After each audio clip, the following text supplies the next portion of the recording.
Perante os fatos, não há argumentos, e imune ao Estado, só o Bitcoin. Esse é o Visão Libertária, sua fonte de informações descentralizadas e distribuídas. Em dezembro de 2021, o FMI e 10 países fizeram uma simulação de cyberataque ao sistema financeiro global. Segundo a mídia tradicional, a simulação usou notícias falsas de que no cenário criado, o ataque levaria os mercados globais ao caos e uma corrida aos bancos para saque de dinheiro. Para saber mais dessa simulação, assista ao vídeo Evento do FMI em Israel descreve cenário de corrida aos bancos e feriado bancário mundial. Quando o brasileiro ouve falar de corrida aos bancos, já se lembra do governo Collor, quando ordenaram o confisco nas contas poupança a partir de um certo valor, acima de 50 mil cruzeiros. O cruzeiro foi uma moeda com nome repetido, na tentativa de recuperar sustentação econômica. Ele durou de março de 1990 a julho de 93, quando perdeu todo o poder de compra, que, demorando ou não, é o destino de todas as moedas estatais. E agora vamos entender o que levou todos à corrida bancária aqui no Brasil e entender se há uma possibilidade disso rolar em um nível global. E de crises, o brasileiro entende bem.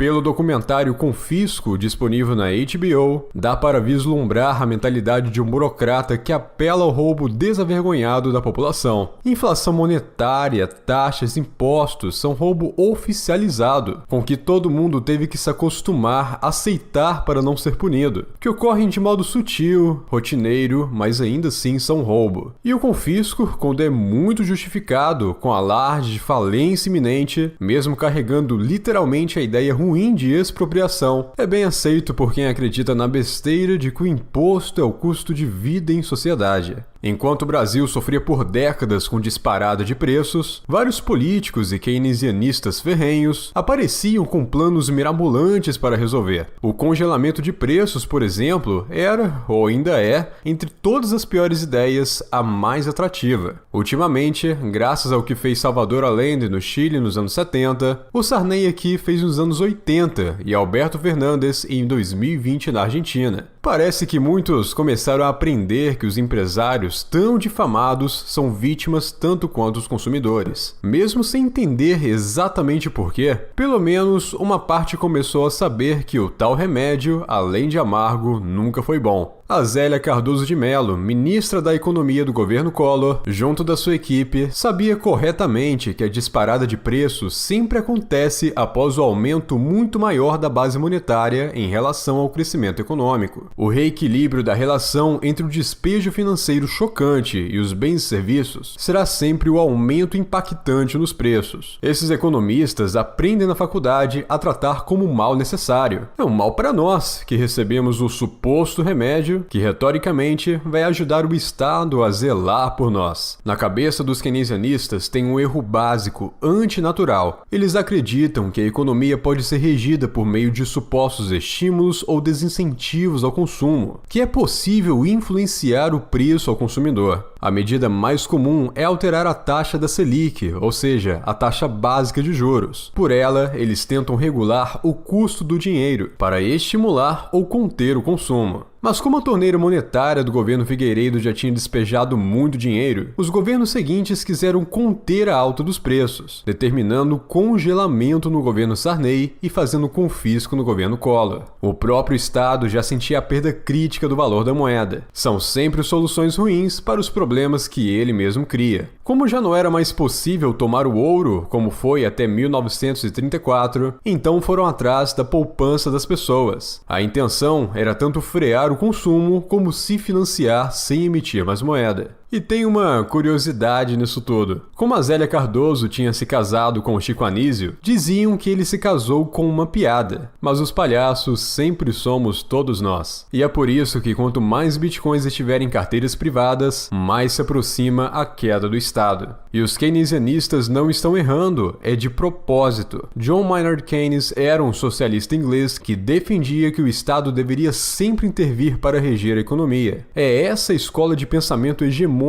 exigida pelo MEC para os cursos acadêmicos de economia. Mas enfim, ela mandou os bancos confiscarem a grana das pessoas. Foi da noite para o dia, entre domingo e segunda-feira. Tudo acima de 50 mil foi confiscado. Os poucos que souberam de antemão, ou que, por sorte, acreditaram no boato que estava rolando, conseguiram sacar. Mas o resto, assim que ficou sabendo, correu aos bancos, mesmo que tardiamente, pelo medo de perder mais. E a dona Zélia, aos repórteres que insistiam em saber antes, negava terminantemente. A família entrevistada para o filme, que perdeu as suas reservas financeiras no banco, chegou a relatar que pensou em tirar tudo das contas. Eles já estavam suspeitando do confisco, mas o pai não acreditou e mantiveram o dinheiro lá. Graças ao histórico de outros lugares, no Brasil, o fantasma do confisco já rondava o imaginário por conta dos preços absurdos e das tentativas de políticos, que nunca vão assumir que eles mesmos pioram a vida de todos. Entre 1980 e 89, a nossa pior herança foi a chamada hiperinflação de preços, que foi em média de 233,5% ao ano. Na década seguinte, chegou a quase 500%. E isso são médias. Teve meses em que a média mensal anualizada chegou a 900%. A maior taxa mensal foi de 80%. Veja o vídeo A Inflação é uma Droga em que todos se viciaram. Na Colômbia, recentemente, teve um confisco parecido, e também tem um vídeo falando sobre isso.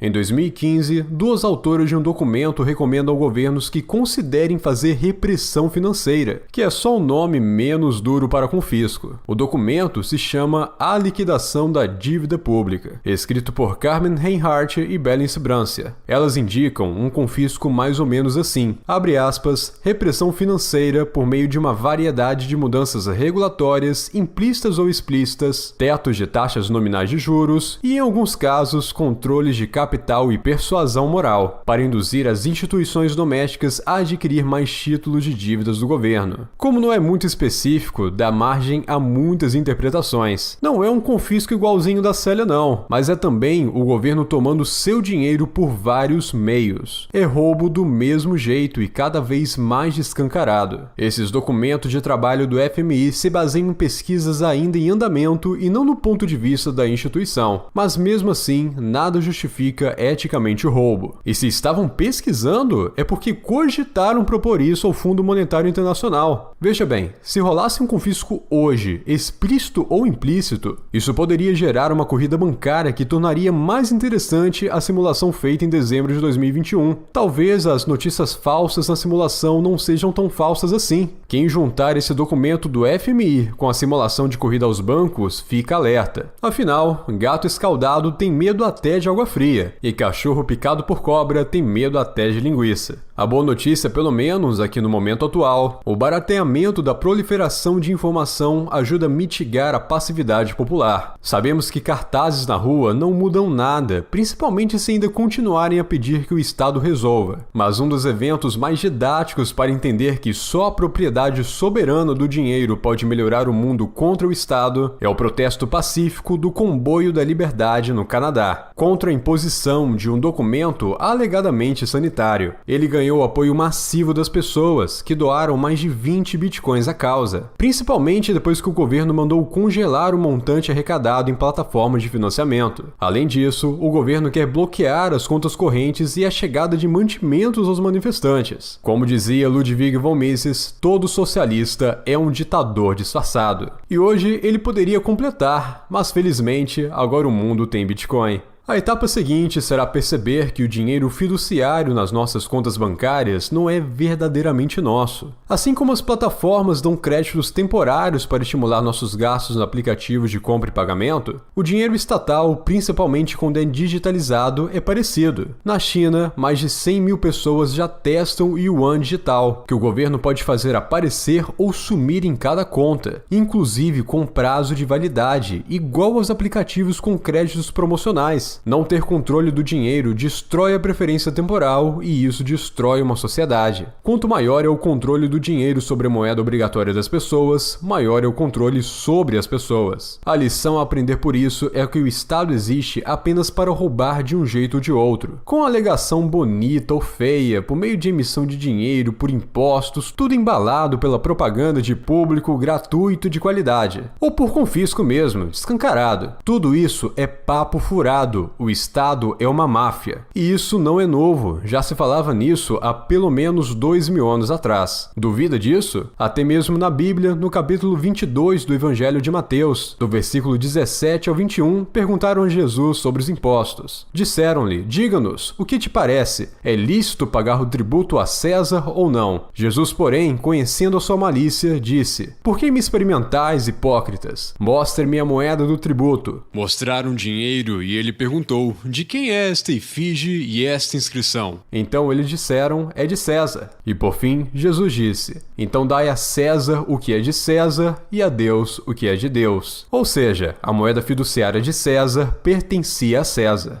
A moeda estatal, o dólar, o real ou qualquer uma outra pertence ao Estado que a emitiu. Ele apenas nos dá um direito obrigatório de usá-la, proibindo de usar outras. E se um direito é dado, ele pode ser retirado. O Bitcoin é o único livre mercado para quem usa de modo direto, sem intermediários controláveis. Os políticos mais afeitos ao controle e modulação social odeiam Bitcoin, porque não podem controlar. Tudo que estiver atrelado ao Bitcoin será livre do controle de terceiros, até mesmo a expressão verbal. O Bitcoin permite fazer o que as duas partes permitirem. Se sempre foi difícil calar ideias, agora será muito mais. O Bitcoin resolve o problema da coerção entre as partes. É a única moeda que proporciona a soberania da delimitação, defesa e do uso. É a verdadeira propriedade. E lembre-se, quem tem Bitcoin em corretoras não tem Bitcoin. Tem uma promessa de que o Estado manda uma empresa entregar uma quantia atrelada ao preço nominal do Bitcoin no mercado, mas que a qualquer momento ele pode restringir. Contra as crises econômicas, sempre se fala em atrelar o patrimônio a ativos de onde a moeda é mais segura. Mas agora com esse papo de confisco e de que você não terá nada e será feliz é global, não tem muito para onde correr. Se vai rolar confisco aqui ou mundialmente, a gente não sabe. Mas quem entendeu o Bitcoin sabe que para proteger o que guardou, não adianta mais tirar o dinheiro de dentro do país. O jeito agora é ter Bitcoin para tirar o país de cima do seu dinheiro.